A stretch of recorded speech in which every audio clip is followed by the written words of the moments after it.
Thank you for joining us for this session of the Art House Artist Dialogues. We are grateful to the Robert H. Rickert Foundation for making these talks possible. A little Zoom housekeeping. To avoid extra background noise, please keep yourselves mute, but we do welcome you to ask questions, either by raising your hand before you unmute or writing in the chat. Gina Washington grew up in Cleveland, Ohio, and holds a master's in photography from Ohio University. She also works with various other artists, has exhibited nationally, and has been commissioned by museums to create new work. Gina has contributed much to Art House's educational and outreach programs for a number of years, while also sharing her skills in other organizations' programs. She is a co-founder of the Visit Arts Collective and conducts I Am workshops. Recent shows include the Society of Photographic Education 8th Annual International Combined Caucus Exhibition, the Ohio Arts Council 13th Annual Juried Exhibition, and Spaces Gallery members shows. Ron Shelton joined the Art House team in 2019. His degree in cinematography led to becoming a multimedia artist, the curator and publisher of High Art Fridays, and creator of wearable art. For several years, he has been working with a group of international artists who are dedicated to raising the awareness of the hazards of plastic waste. Ron's work has been shown internationally, from Italy to San Francisco and also in Ankara, Turkey. He is shown in Rooms to Let, the Firefish Festival, and the Cannes Triennials. Ron is currently completing several installations.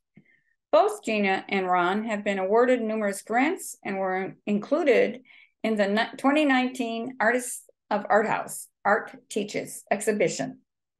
Additionally, they collaborated on the Sustainable Art of Plastics, a project that has gained a great deal of momentum. Please welcome Gina and Ron. There. Okay.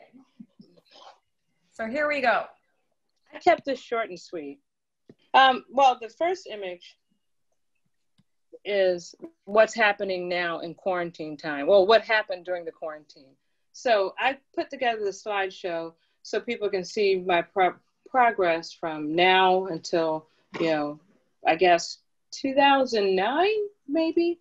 So it's a little bit all over the place, and it's not near all of what I'm doing or what I have done, but it's just a splattering of the work I've created over time. So while we went into quarantine, I went a little mad, and then I got myself together and I began to photograph the things that are in my house, because I have a lot of things in my house that don't need to be here anymore. So one solution in getting rid of those things is to photograph them so I can truly let them go, because they belong to my grandparents. And actually they belong to not just my grandparents, but I always say this is a house where, I hate to say where dead things go, but most people who have passed away in my family, have given their things to me, and I have to let them go, basically. So these are the tools that my grandparents use. My grandfather on the left and my grandmother on the right. And they're still here. And I find comfort in these tools. But again, these are things that I will eventually let go and go some other place so they can be utilized or kept in perpetuity for whatever, because they don't need to be in the house anymore. So that's part of my documentation process in quarantine. And you can go to the next slide. It's just a sample of how I create. I don't create just photographically, though. This is part of the thing that Ron and I kind of came up with in a Cannes journal in response to the cover that was done earlier in the year or earlier in the quarantine. But this piece in and of itself is called No Evil. And it's really inherent in my life because I've utilized this no evil, see no evil, hear no evil, speak no evil before. So in how I create art in and of itself, I generally use childhood sayings and fairy tales because they're things that whether we know it or not, they kind of grow us up. And we may say them in passing, we may say them for a lesson. You know, Aesop fables, Aesop fairy tales were given to us, or Grimm's fairy tales and things like that were given to us to teach us lessons, right? So however these things grew us up, since the birth of my child, I've always utilized those sayings and fairy tales and whatnot in my art making, and trying to translate how they made me who I am, and how I have made my daughter who she is, or helped to make who she is. So this is the last incarnation of this See No Evil, Hear No Evil, Speak No Evil that I did recently. And I did one earlier in probably around 2008 that you'll see towards the end of this. And literally the title I put on it takes back that power. And with this image, for me, it's all about, where does the viewer come into play with this? Are we complicit in the things we see and don't talk about or don't tell? And or are we going to be of action? So this piece is at the heart of, I think, how I make art, because we're always on the borderline of doing or not doing. And right now is a really tumultuous time where we have to act with love and compassion. So this is a jumping start, well, for how I'm going to teach right now for the next few years, not just skills. I think I've always taught when I teach in classes, love and compassion, but I'm really being specific about it now, because I don't want us to be complicit in seeing things that are bad, hearing things that are bad, and having that continue. You can go on to the next slide, because I don't remember what is next. So this is another piece I did, and it tells you how I work also when it comes to music, and how connected I am to my daughter. Beyond using fairy tales and childhood sayings, I use her as a subject matter. And she just left for college this is her second year, so 2 years ago. So she's a big time subject, because she's here and present, and she's a big part of how I come about all my ideas. So this is on the nature of daylight. And these are only two pieces out of that. This is a piece that showed at Yard's project earlier in September, I do believe. And woven, these images are literally hand woven by me. And within the frames of these images are all the things that she's now letting go of and moving forward to. So it's a process, because it's very tactile, that I want to continue to do. And that's why I wanted to show people this right now, because I have to literally cut into the images and cut up images to weave them in. So this work I want to take a little bit larger, but it adds to those ideas. Working with music. Music is an integral part of my image making. Childhood sayings and fairy tales are an integral part of my image making. And of course, my daughter. What's changing right now is the subject matter. And the subject matter is leaning more towards me and my space and my world. You can go to the next slide, Lila. We're going into the past. So on the far left is the original No Evil. And that utilizes my grandfather and myself in this art making. And it's literally, I think, more graphic than the other one. The other one's a little bit more soft. In the middle, you have a piece called Legacy. When I work, I usually work in a series. The No Evil is not a series, but the one in the middle, Legacy, is a series. And that is a hand drawing on the back of my daughter. And that piece changes in the color of the stick figures that are on the back of my daughter. Because we have the Black woman has always been, how you say,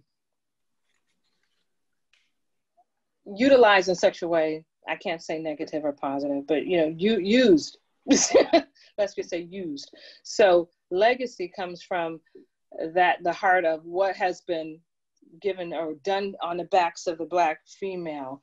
And that moves towards the next one. The next one was created out of the idea that the Black female, or the Black woman, period, is the avatar for everyone.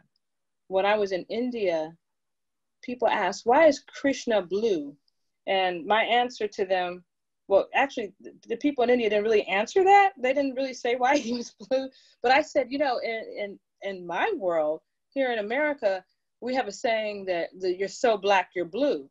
So one way to distinguish Krishna was to make him that color. And Krishna is the avatar of all gods. So this piece, So Black, which is the one that's blue on the side, came out of that idea, came out of the fact, and that is a series also. So I take my daughter and put her in different cultural garments to say that, yes, she began that. Yes, she began that. You know, we're American, we're Indian, we're Czech, we're all these things. All of you have come from us. So that's the idea beyond that. So I would say that two out of three of those pieces actually are more direct line of how I create. But legacy kind of came from, I don't know, just strange energy at the time. you know, when I created that one. I think that was in 2010. You can go to the next slide. And we're going back to the beginning. After grad school, I moved here to stay with my grandfather, who's on the right. And I won an award for that image of my grandfather. And that's my daughter on the left. My grandfather was the one who took care of me when I was pregnant with my daughter.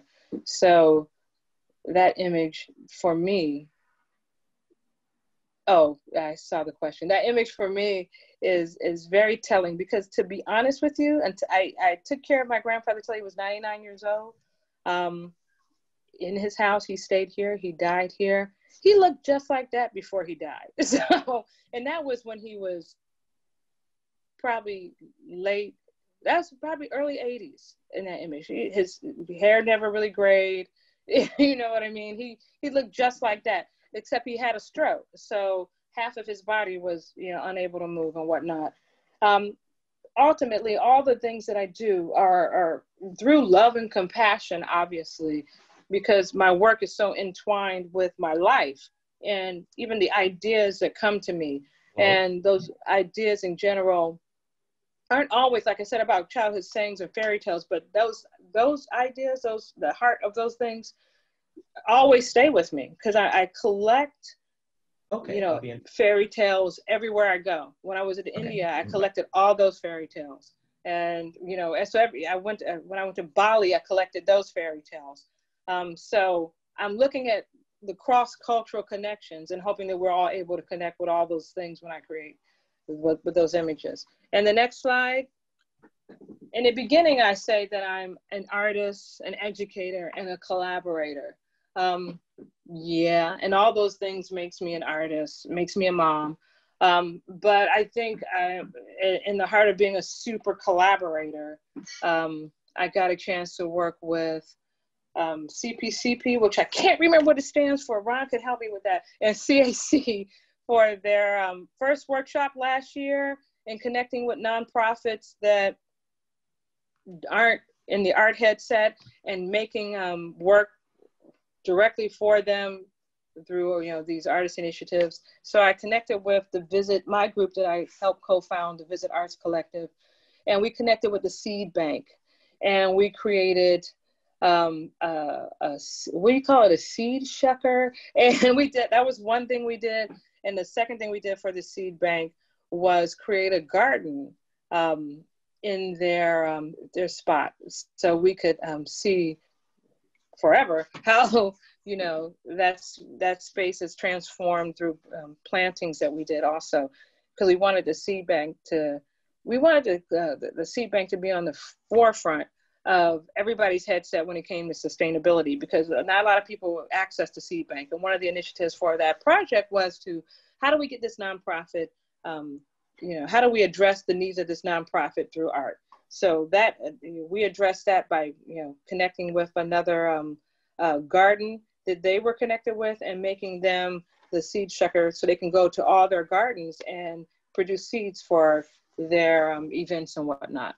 The next thing that you see, the other two slides, it's just part of our commission, not that slide, the one before that, actually. No, right, the one that said, yeah, right there.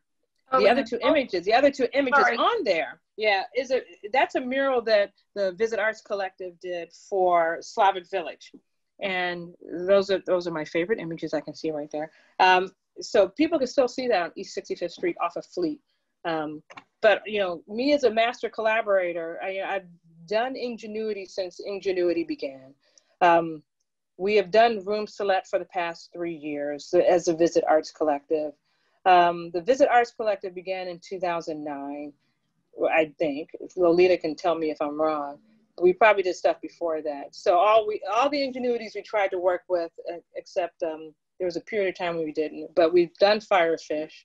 And with each one of those things, as a member of the Visit Arts Collective, the thing we like to do is bring in other artists to participate in that beautiness and beautifulness, rather. And our point is to not just put stuff up on the wall, but to have an exhibition that has music, dance, poetry, and whatnot. So I think not just Ingenuity, but the Room Select was a perfect place for those things to happen, because we, curated the house for the past 2 years, and we designed the entire, we just flourished out the entire house when it came to music and making sure that the house was cohesive in our ideas and things to that effect. And we had poetry. We always programmed the front and back of the house. So our exhibitions, and hopefully one day we'll get a real spot where we can do it even more often. We have all those things because we want to excite everybody's senses when it comes to making art. The next slide. I'm probably glossing over a lot of things that I do and don't do, but if there are questions. See, it went before. This is before that. Yeah, this is a part of the Room Select that we did. That's first year and the second year of my stuff. And the symbol on the door, that's a symbol for the Visit Arts Collective. So if you see that anywhere, it does mean cooperation, which is what, we cooperate with a lot of different artists, and we collaborate with a lot of different artists to make, whatever that idea come to fruition. I'm quite sure I've probably missed a few things, but in my ability to collaborate, we, got Ron Shelton on one of our houses, and we've been connected ever since and making art ever since. And the biggest thing, I think, as the Visit Arts Collective and as a independent artist in general, is keeping in mind the idea of sustainability and what that means and how we create, right? Usually Room Select, our idea is to get rid of all of our stuff into whatever house we can. But, just like when I do photography, my biggest thing is I'm not everything exists in my computer until somebody orders that print or until it's needed, right? I don't want to print it until I have to. And it makes me think about when I go back into the darkroom, what am I going to do chemistry-wise? What am I going to do paper-wise? How am I going to keep myself sustainable when it comes to that? So that moves us into, what we have connected and collaborated when it comes to working with High Art Fridays and really drilling in being sustainable when it comes to the use of plastics. So you can go to the next slide, which I think is the end. Of course, that's Matilda, and that's the name of that piece is called Manifest, because we right now need to manifest a little bit more love and compassion so that we can, change the world one person at a time. Again, working with High Art Fridays and making those amazing art caps, which I did not include in my piece because I hope people will get the catalog, look at the catalog, and look at, I think it's still at Ramparts, right, Ron? Go there and see that. Oh, it came down. So it's going to be coming to Art House pretty soon so people can see what we created and join in those workshops and whatnot, so we can do more things in that respect. And somebody had a question for me in the chat. You said something about painting Tilly blue. Yeah. Was she painted blue or did you tint it? Did you? I tinted it, yeah, because I do a lot. I work with Photoshop. You don't want me to paint. I mean, you do, but not a photograph. I painted that thing behind me. So, I painted all the murals with the Visit Arts Collective. That was awesome. But did anyone have any questions? Or Lila, did you have any questions?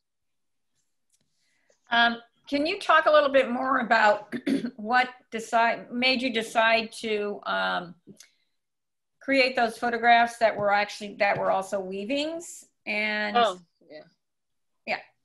Well, number one, it was when I make art, a lot of times that thing comes to me visually. And a part of my artist statement, I say I make art by any means necessary, which means, you know, in the room Silhouette, it was ceramic pieces. But that piece literally with the song, I don't know if anybody knows that song, On the Nature of Daylight by Max Richter. And that piece is so freaking moving. Oh my God. It just brings you to tears. So when Matilda was beginning to gather her things to leave for college, you know, I wasn't emotional about it, but that emotion came out photographically. You know, I was like, yes, about time you need to go. You know what I mean? But it came out, it's like all these things that she's going to leave behind, or that we're going to separate, and all these things are going to change. So it's a sense of, for me, that piece is a sense of independence and a sense of just the title in itself, On the Nature of Daylight, on the nature of things that have to be. You know, it had to take shape in that form. And what made me want to weave within that is how our lives are woven together. And that's the light of my computer going down.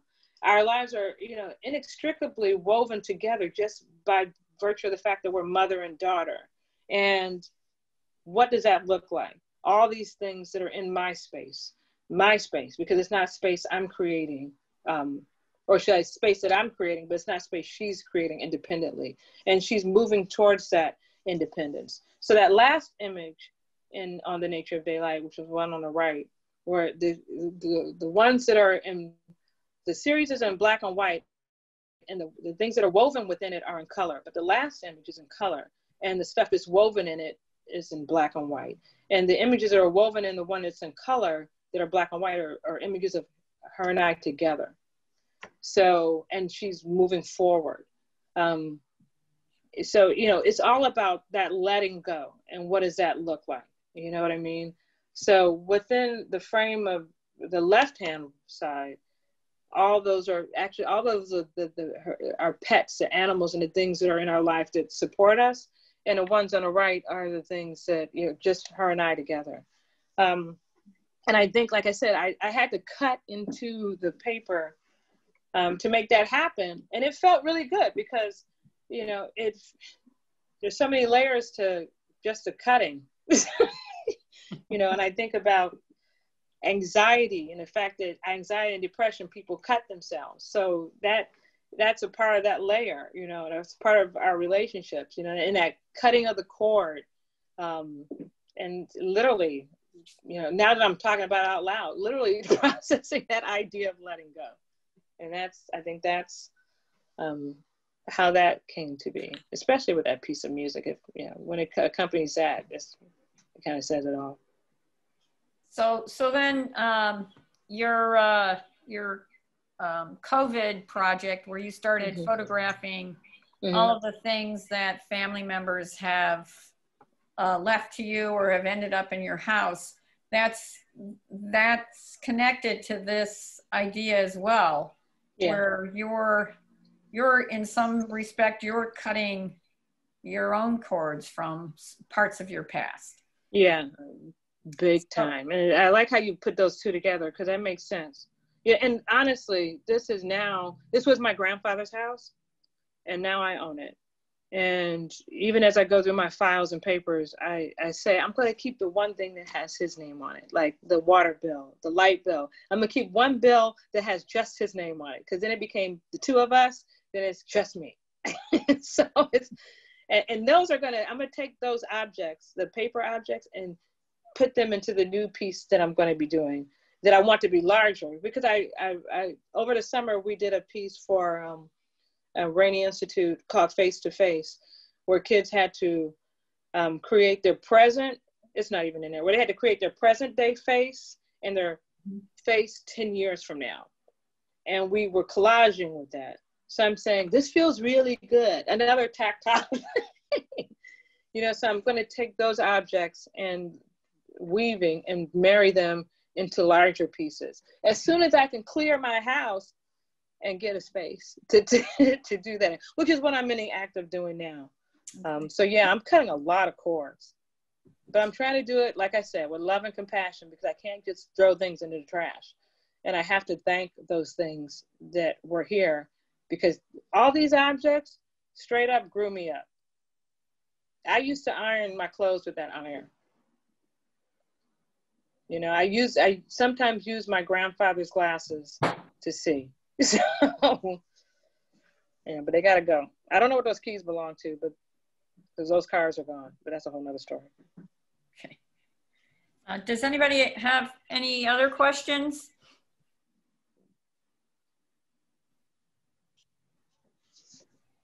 I totally enjoyed that. That was very personal. Yeah, everything I do is personal. I hate to say. Well, I don't hate to say. I love to say that, but it's just is what it is. I can't create outside of myself. Mm-hmm. I don't know. I don't know that any of us can. Exactly. Yeah. But I'm not going to be bleeding on a piece. Well, I have bled on a piece when I made a book. Seriously. Yeah, Gina, sewing is not a good thing. So, sewing the binder, oh my God. That's hilarious. I read a lot out of this piece right here. Yeah, what size is that, Gina? What's this? I don't know. I haven't printed it yet. Oh, okay. But it could be big. It should be big. Yeah. It should be big. Yeah. You know, and right now it's in a virtual exhibition called Persist, and I can't think of the name. It just left me. So it's in a virtual exhibition. I think I will send that to you so you can see the exhibition that it's in. And the exhibition is interesting, and I would say this to you guys, if you guys do virtual exhibitions, they're using this app called Exhibition. So it literally looks like it's in a room, and you can walk through the room. Yeah. And it's a really cool app, and people could use that. And so if you ever have to do that, that's an excellent app to do it on. Yeah, I remember hearing about that. Mm-hmm. Well, that's a good idea. We'll have to take advantage of that. Yeah, totally. Does anybody else have any questions?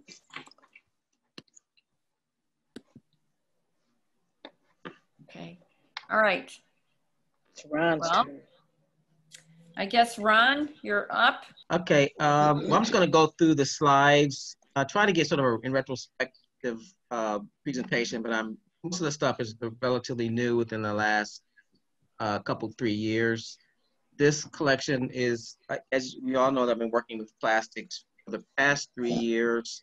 I took this job just, because I was so influenced by artists all over the world who were working in plastics, primarily the artists who lived in like coastal regions, either like Ghana, South Korea, El Salvador, and Los Angeles, who were working with plastics for, like Cynthia Manet, who's an artist out of Los Angeles. She's been working with the plastics for about 10 years.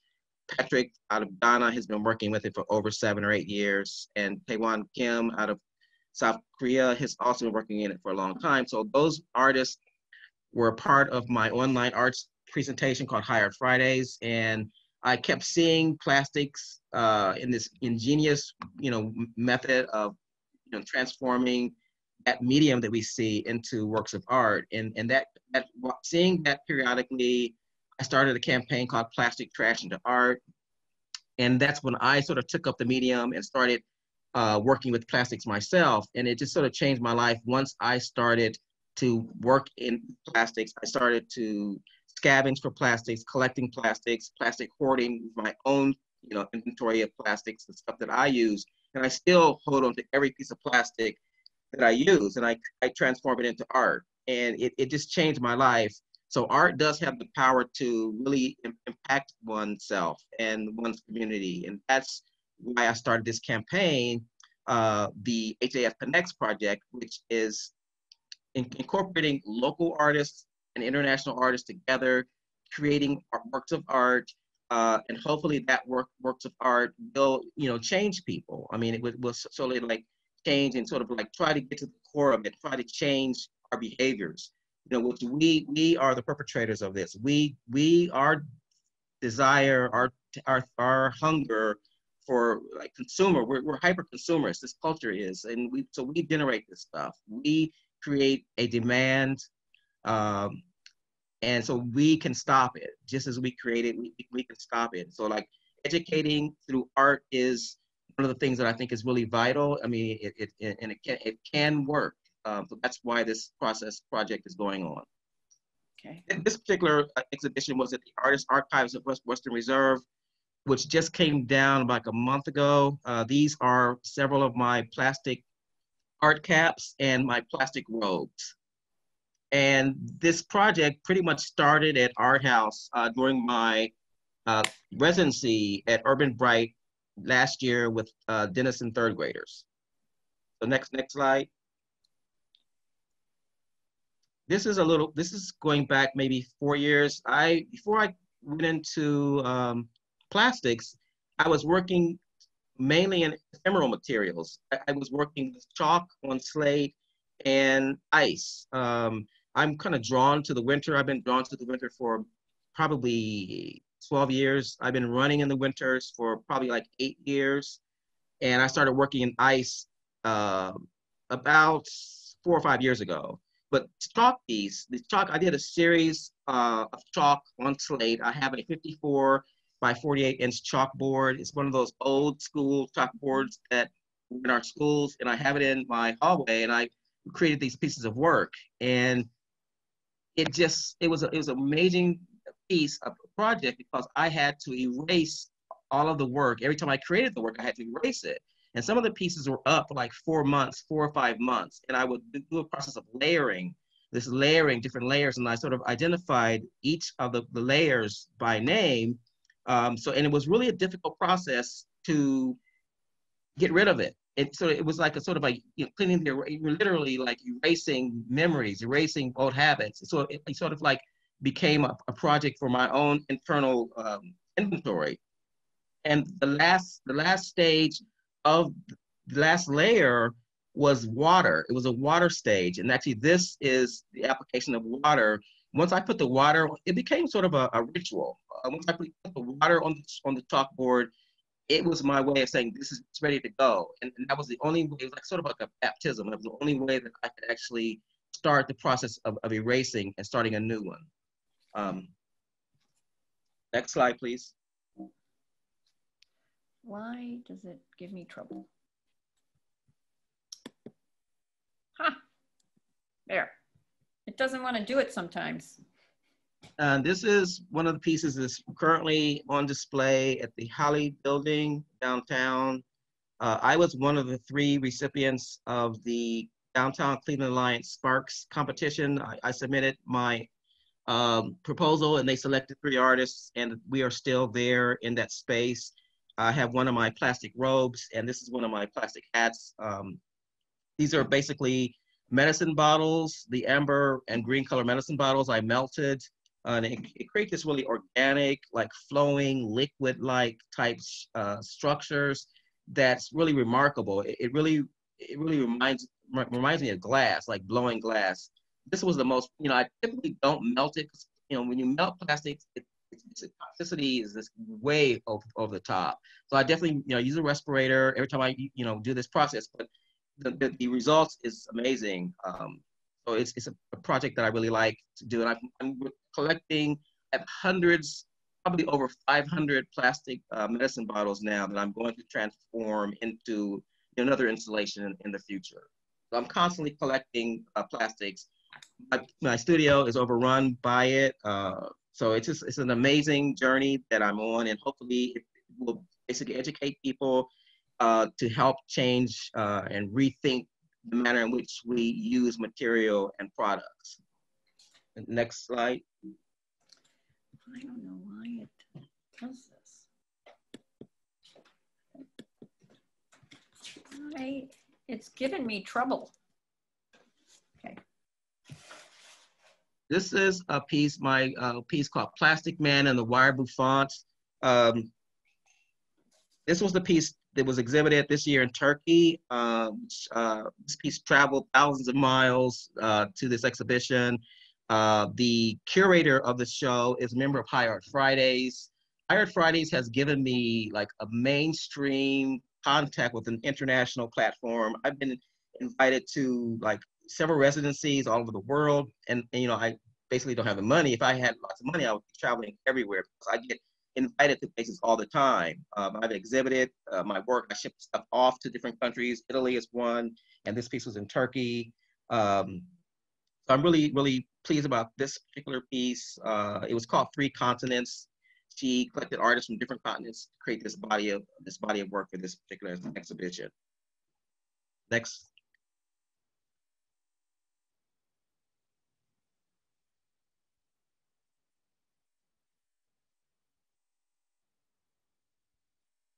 That's another one of the jackets. That's a close-up of one of the items that was in the Artist Archives, Western Reserve.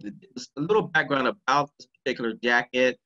And Lila and Emily can have witnessed this process. You know, during my residency with the Denison students, the third graders, we were building these art caps. And while the caps were being constructed, there was oftentimes weren't enough materials to go around for everyone to accommodate for all the students. So I would put these like sheets, like large sheets of plastic on the table. I would tape it down on the table and give kids the paints, and they would just paint on these the plastic.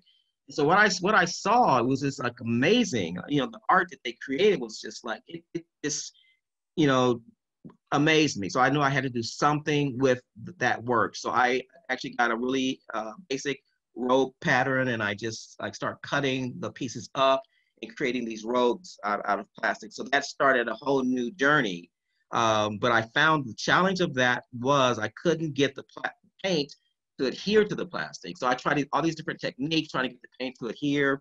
So finally I found a technique that works better than when it first started, because actually the robes that I use with the children's work actually are flaking off. I put this chemical on it to try to preserve the painting, but it just kind of flaked off. So it's like a learning process. So I started to incorporate different appliques and like weaving plastic into the material so to give it more permanence. And the piece on the top is called Plastic Tornado.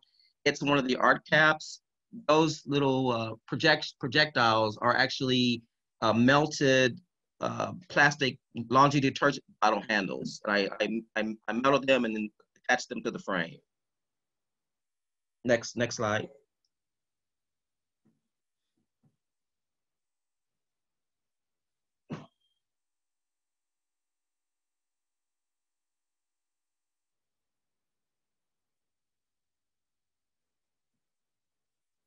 I'm kind of bouncing around different periods, pretty much, but it's like I said, it's pretty much work that I've done within the last 5 years.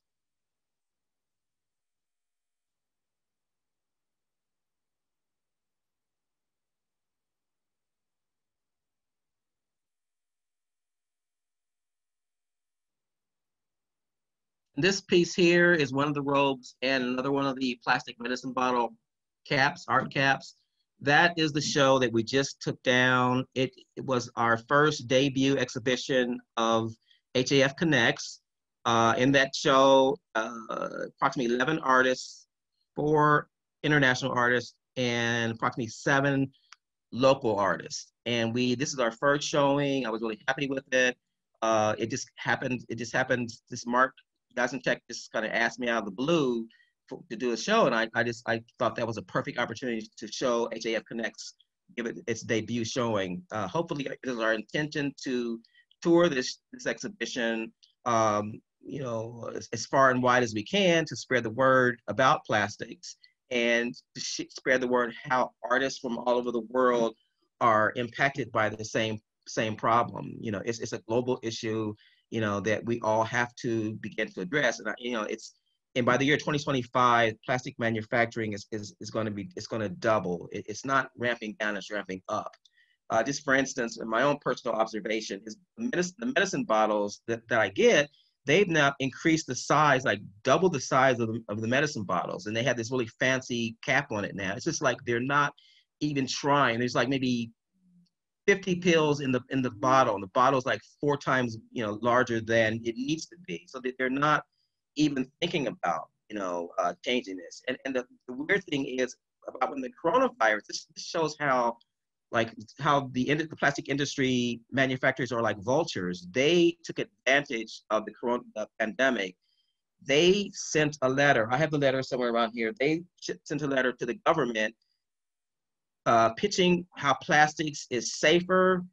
It doesn't transmit germs, and that is when the grocery stores started outlawing, bringing in your bags. They were making some headway as far as changing how we, use plastic bags. So that brought the plastic bag market, it just increased it, just by that, the industry saying that plastic, helps reduce the spread of the coronavirus.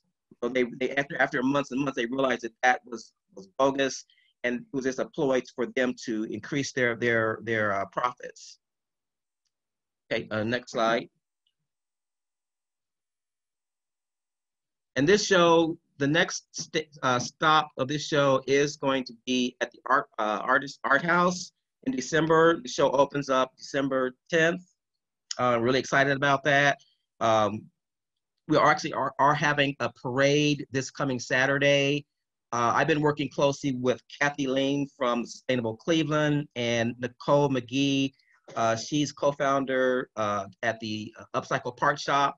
We've collaborated. Collaboration is a wonderful thing. I mean, like Gina mentioned, that's how she and I and the visit met, because I was invited to participate in one of their shows at the Room Select. For the past couple of years, I was involved with that, and we were supposed to do the Room Select this year, but because of the pandemic, that was squashed. And this here is a flashback. This is 5 years ago. This was one of my hat creations. I did a residency in Lecce, Italy. This is one of the hats that I created during that residency. It's like grapevine and a wire frame structure. I've been working with the wire frames in my hat designs. I've been a hat designer for probably almost 20 years. And the wire frame started, I started that concept, creating like a stove pipe type hat, made out of a large wood block that I formed, sort of a lattice structure, weaving wire together, creating a hat frame, and this is grapevine that I wove into the frame. So it's sort of like that concept of creating a wire frame from hand-built weaving together has sort of like translated and transferred into the particular project we're working on now. And the first people that actually did that was the third graders at our house. They actually built their own frames, which was quite a difficult task. Because the dexterity is sort of limited, and some of the frames were, really odd shape, but they did it themselves. And so that wire is a big part of my medium for the past like six or 7 years, and it continues to take, precedence over my work today.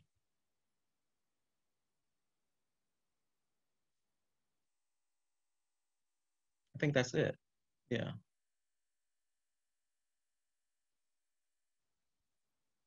There's probably stuff that this piece still is at 783 Studios. It's still there. It was part of the Cannes Triennial. I'm happy that it's still there. And this is actually a copy of catalog, which I should have put an image of this. This is the HAF Connects catalog, which we just was recently released. My brother and my niece, who are both designers. My niece basically art directed this project. So it's really great to having a family, of artists and designers. You get stuff done. I paid them, but it definitely was not, the amount of typical designers would get paid for a project like this. Because our grant funding, we got funded by the Cleveland Foundation and the Ohio Arts Council. It really was not sufficient. So we had, I paid all the Visit Arts Collective artists and the international artists. I paid for shipping. So all that just kind of got sucked up in the small amount of budget that we were working with. So these catalogs are actually available online on my website, my hat website. They're available for purchase. And as I said, again, we are having our parade, our hat parade on Saturday, and it should be pretty festive. It's a safe distancing, mask wearing parade. So we're kind of excited about it. We've had several workshops. Our first workshop was out of a group from Mozambique. This was about a month or so ago. They sort of like Tina Kruger, she's an artist from Mozambique. She's also a member of Higher Fridays. Her and her partner are filmmakers, and they've been watching the HF Connects project, so they invited us to do this virtual residency. So that was a really interesting experience. They started this virtual residency project. They're incorporating artists all over the globe, and they actually started this project as a result of the pandemic. You know, this pandemic has really helped. It allowed us to, you know, embrace technology more than we were before.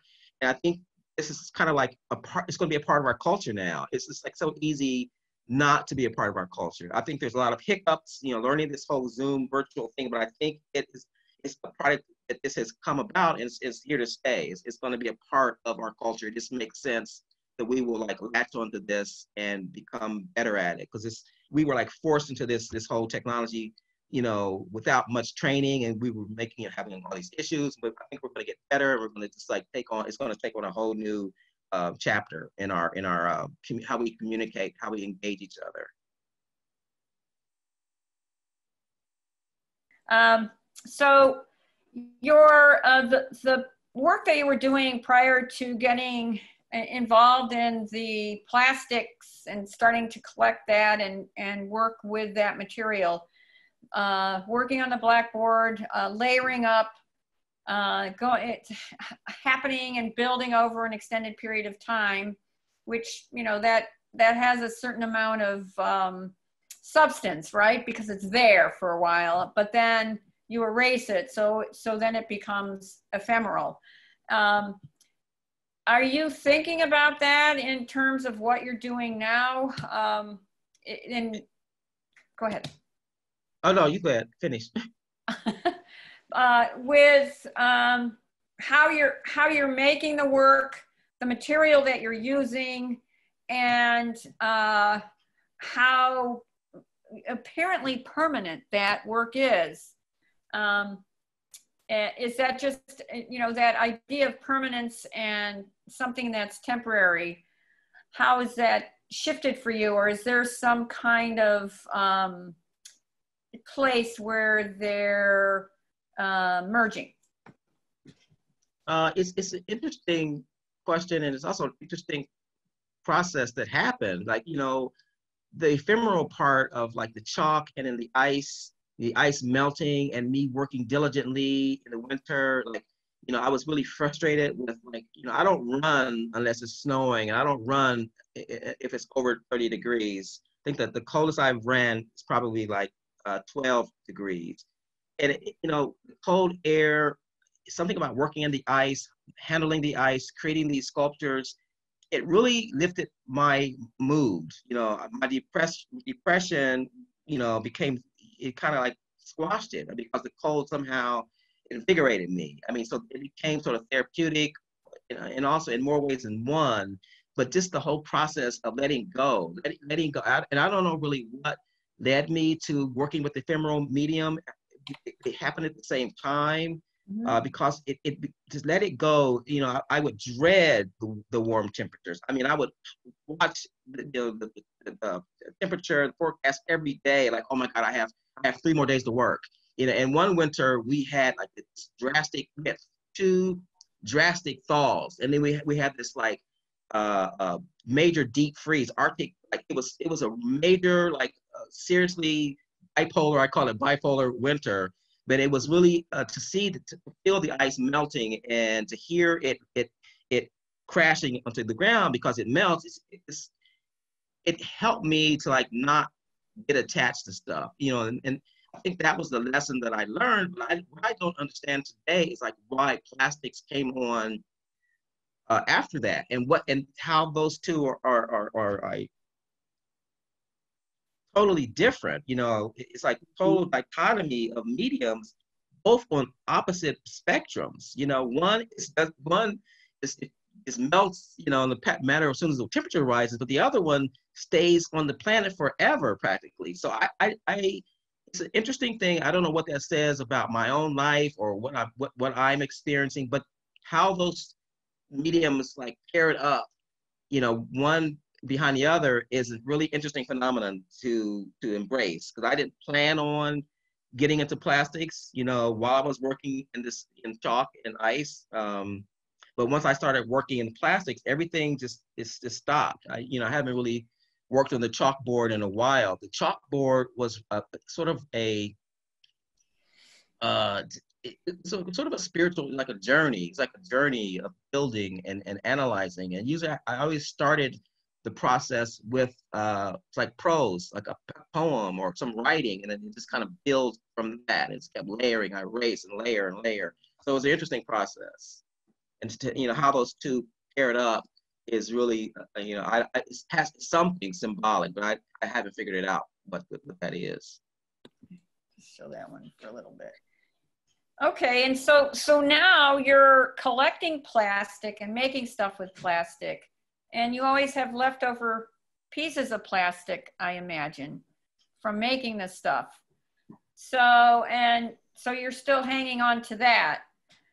And so your work you do a lot of weaving in your work one way or another. And I imagine that you're getting a lot of little parts. Is that making you think differently about how to make the work? Well, it does. Like one of the hats called Plastic Shards, which was at one of the pieces at Artist Archives, Western Reserve. It consists. I didn't, even the smallest little fragments I did not throw out. I mean, for one, to throw it out, it goes into the stream, the environment, and I just became oversensitive to throwing anything out. And I still, I hang on to like potato bags and chicken bags, and because I just don't want it going into the environment, because it stays in the environment forever. But I'm holding on to it, and it forces me to transform this into art forms. But in the process, I'm collecting, I'm hoarding all this stuff, and it's like growing and growing. The one hat here on the left is actually from fragments that I have a bag of really tiny fragments, tiny pieces, and that piece is from those fragments. Because I was like, yes, this is why I saved these little teeny pieces. This is why it still has worth, for me, because I can still transfer it into a piece of art, so that's how that's evolving, and my installation works are getting larger, like I am also doing this work with the tiny cat containers. I've been collecting them, and I created this huge, like the work at Firefish was the largest installation. I should have put a slide of that in there. The largest installation that I've done to date. I had these two X's. They're huge, like 8-foot X's by like 12 inches. And they're all tiny cat containers that I dissected up and put into a collage. So actually, I talked to the managers at Pets Plus. I have a cat now. And, ironically, I've been buying the tiny cat pails, also because I see it as a medium. But I feel weird by buying it, but still I know I'm going to do something with it. So I talked to them about, informing their customers who purchase these containers if they could possibly bring them back. Because I told them I'm creating, art from it. So, and they talked about, contacting other stores and making this campaign to do this. But ultimately, it is my goal to address Purina. Make them see that this is a problem, and this stuff. Purina has a disclaimer on the back of these containers saying that they're about promoting, the animal's life and the environment. It's like a total contradiction of the material that this thing is in. So my goal is that hopefully this work of the Tidy Cat containers will draw attention to Purina. Ultimately, that's the goal. I mean, there was a group of people in the United Kingdom that started this environmental coalition. They went to grocery stores as a large group. They went into grocery stores, purchased food, and when they got to the till, after they purchased, they paid, they took all the produce, all the food out of the plastic and left the plastic behind. So they did this all over for like a year. I'm not sure what the outcome of that was, but that's how things have to be addressed. Sending messages to the manufacturers and companies to let them know that we are the perpetrators of this demand and supply demand. So we have the power to change it. It's really in our court. Can I say something? I wanted to add to that. As artists, I think too, it is a big responsibility too for us to also create a substitute for this in our minds. If we could come up with something to replace the plastics that we're using for transporting our goods, if we can try to find out what materials will pair well with our water supply, pair well with our meats and vegetables and produce and things like that, and then even our medicine, that it will preserve it in a way similar to how plastic has done it over the years. So that's a challenge too, to try to find natural material that will pair with the natural products that we're trying to transport to ourselves to consume. So I don't know, it's something to think about. And I thought about when you were weaving the grapevine structure, some of those natural, how will it sustain with water, and how could we, put materials in containers that's woven like that, and how it would, hold up with water and weather, in time. That's the thing about plastics. It has so many benefits. I mean, a store like they changed everything, and they removed all the plastic, and they started using bags or whatever for their produce, and their wastage went up 30% because plastic actually serves as a preservative. It preserves food. Right. So plastic it's like it's cheap. It's like what it preserves. It has so many benefits, and that's why it's so attractive, and that's why it's so difficult to change and to make a substitute. We moved away from the paper because of the trees. We didn't want them cutting our trees down and tearing, because we needed that. So we got to really, this is a challenge, period, because we don't want them to go back to cutting trees down again. So we'll have to figure out how are we going to use, what are we going to use to contain the items that we are consuming. So it really, in our minds as artists, we have to come up with something to help them along the way, because really it is our responsibility as artists, because we have the creative minds to help. It's really man. It's humankind. It's man. Man is like a virus. Man has come on this earth, and they just plummet. They just destroy. They consume. It's man. It's like, and we need to stop making man. If that's possible. We have created so much havoc on this planet, and as we grow and as technology advances, it gets worse. Man started out that way. I see man as like a virus. So it's just man. It's our nature. We conquer, we destroy, we consume, we just take over stuff. Mm-hmm. I was looking at your piece, the one on the chalkboard, and it reminded me of Langolier, Stephen King's movie about how each moment is the past that we live, and they try to capture a moment. I don't know if you guys remember the Langoliers. It was depiction about how our moment now is the past and how these people got trapped in yesterday and they're trying to get back to today. And when you show that piece, all I can remember is the erasing of yesterday, and you only have 24 hours before it's another day. So yesterday can never come back. It's gone. And it was erasing that time. So when you were showing us that piece, all I could think about was, oh, wow, that it just kind of reminded me of almost like an allegory of that, to place how, even with this plastic, how you evolve from, we used to do the mathematics and the science of how we were going to move from one place to another in this time frame. And we did. We went from horses to cars. There was a time in between.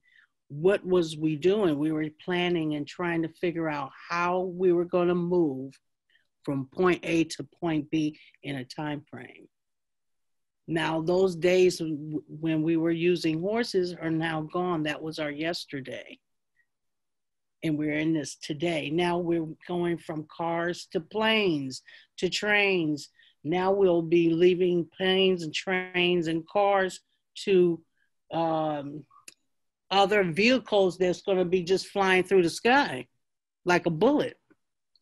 Hybrid cars and hybrid transporting, you know, almost like how we saw in Star Trek, the transporting from that moment when he said, beam me up, Scotty, they went from one place to another in a second. So we're still in that creative stage of moving from one place to another. And it was an artist who created those movements. So I'm sitting here thinking about all the things that would pair with transporting food and water that wouldn't hurt the environment, that we could actually consume after we shelve up the items, or, you know, take the items out of those containers, and we could still use those containers to consume as well.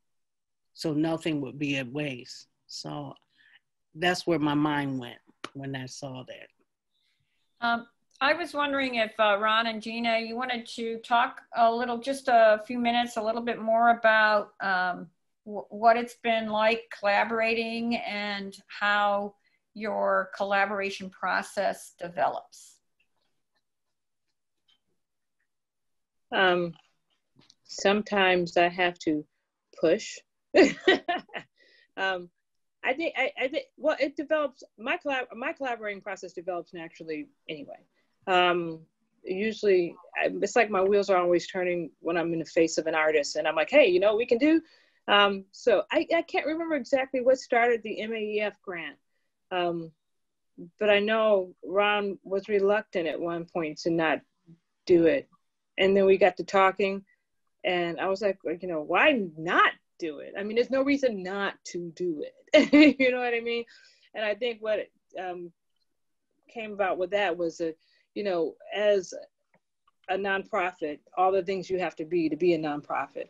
And I kept saying to Ron, there are not many nonprofits that are run by, you know, Black men. Come on, art-wise, we've got to do this. You know what I mean? So I think it was a little push, and that was fun. So with that said, all summer, you know, and getting, you wrote a Ohio Arts Council grant too, Ron? What was the other thing? Mm-hmm. You know, so, and just staying on the ball. But yeah, what I found hard with collaborating, and not necessarily with Ron, but just in general, is, you know, I'm usually as a manager in the headset administratively whenever I work with people or groups anyway. So it's I can only control myself, and it's pushing and pulling everybody else. And that's the thing that becomes a challenge.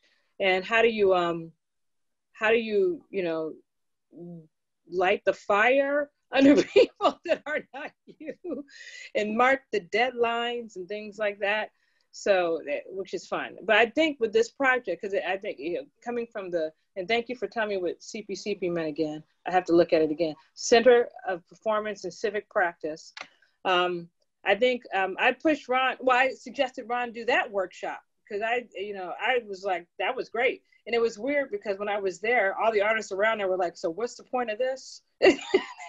Like, and I'm like, it's a collaboration with nonprofits, So for me, just the idea of collaboration is natural and, I don't know, already defines itself. But other people need to know how does that work? And what does that mean? And what do I do? And do I get paid for that? And all the little bones and about that. So, I mean, this collaboration came out of Room Select, and it came out of the fact that the Visit Arts Collective got a grant through Slavic Village for MEF and the things that went wrong with that.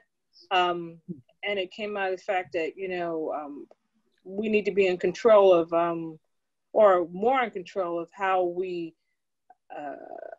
intersect with nonprofits via grants when we're artists who want to receive the funds to do the work that we want to do and how those funds integrate. That's why I said it was a perfect fit for the MEF because, Ron was the head of High Art Fridays and it made sense. And yeah, we've done it before, but, the Visit wanted to work with him on this initiative because it was so important, and then we've, connected with so many sustainability people anyway. And I kind of connect with the Cleveland Department of Sustainability with my friend Felina Selden also. And with her, I did, a few years ago, photographic project, photographing the kids from YOU who were going to clean the lake, and collect all the samples from that. And so I did the whole process with that. So that was of interest to me. And this helped drill that home essentially. And is obviously we're continuing on that ball, right? Continuing on that game to get more people involved. But that's the nature of collaboration. Collaboration is really hard for me. I mean, it's hard. I don't collaborate probably in any aspect of people. I mean, relationship wise, just friendship wise, it's just a really difficult process. And so it's yeah, I usually always do something wrong or like do something that isn't quite right. That's like in my nature to do that in a way. Especially when I feel like myself bonding or getting close to someone, I do that. I don't know what that means. I mean, what's interesting when you look at the fact that when you talk about like I'm learning to let go, and you let go easier, with just in how you make art, the process, those two things. That felt good for you to be able to let go. And when you look at the idea of how people deal with depression and anxiety, there are all these layers to work within that. And I think probably maybe I collaborate easy because I like a party and I like discovering from other people and making things happen in a collective. And I like seeing people, I like sometimes even the angst and the joy because it makes stuff happen, even at the last minute. So it's just interesting, you know what I mean? In that respect. Even this article that Gina and I wrote recently, it's like somehow I don't know if the universe is has aligned us or something. Just trying to figure that out. Yeah. And that's another thing. Lolita can speak to that too. Collaboration. It's hard and it's easy. I think it's very organic. I like things that's organic. Mm-hmm. It speaks truth about everything, Mm-hmm. And it's magical. Yeah, can be. I know. And we'll do stuff again. You know, well, actually, right now the High Art Fridays, the art cap thing is just like I said, that ball is rolling. So, with the parade happening, the exhibition happening, your space coming up soon, and whatever else may happen after that, right, Ron? Yeah, I've gotten already an invite to do something at Beechwood. I'm going to be applying for the Awesome Grant. Kathy Lean has been really a good mentor. She really believes in this project, and she has been, very, an asset to us and helping us for getting grounded. So it's just everything's kind of coming together really nicely. Like a well-oiled machine, so to speak. Yeah, and I don't know if you guys know this, but I got accepted in the New Now show. It was like a juried show, and I got accepted. Yellow Waterfall was accepted into that, which I'm really, really thrilled about.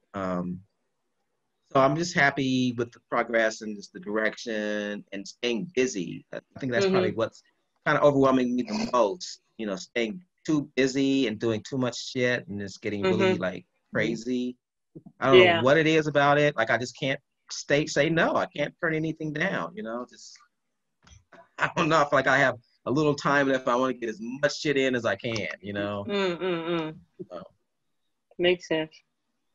Well, this has been great. If does anybody else have any questions or comments? Thank you both for your time. And hopefully this recording can live on. Because it will. Look, everybody have a safe rest of their week. Oh, shoot, safe rest of the year. Yes, yes, for sure. Yeah. Ron and I are in front of little kids, so that's scary. Yeah, kids are scary. They're scary little creatures. I just see them with all these germs. There's all these germs all around them in their hands. I just like, woo! Yeah, it's a whole new project. And I'm working with a lot of little kids. Don't let them touch you. Crazy. Don't let them touch you. Don't touch me. Yeah, I love saying to children, there's no more sharing. Stop it. But I feel sorry for them. I feel so sorry for them. How this is their reality. This is their world. This is how it's going to shape their psyche. It's going to make us less collaborative than we already are. It's just going to do damage, psychological, physiological, because we're damage to people. We're humans, and we're supposed to touch. Yeah, it's how we love. I think we will again. It may take time, but I think we will again. Yeah, I think love is. I see. We have two dark sides and we have two light sides. I see the light side. I mean, I have to see the hope. I'm more concerned about the election. So I just got my ballot today. Yay! So I'm so very excited. Huh?